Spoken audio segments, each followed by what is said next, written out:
अस्सलाम वालेकुम। Tick tock की दुनिया के बेताज बादशाह खबी लेम ने अपने मज़हब का इंकशाफ कर दिया है।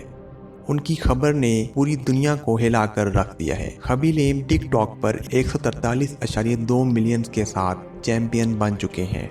उन्होंने अपने मज़हब का इंकशाफ करते हुए बताया है कि वो बाअमल मुसलमान और हाफ़िज़ कुरान हैं।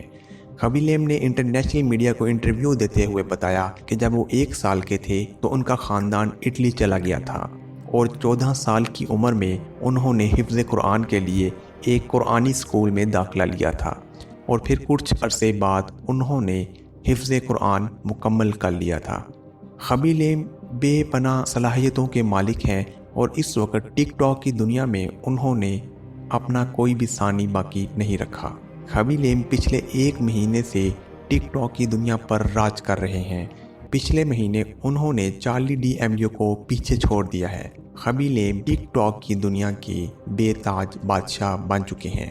खबी लेम के इस इंकशाफ के बाद पूरी मुस्लिम दुनिया में एक खुशी की लहर दौड़ चुकी है कि एक मुसलमान बाअमल मुसलमान हाफ़िज़ कुरान टिक टॉक की दुनिया का चैंपियन बन चुका है।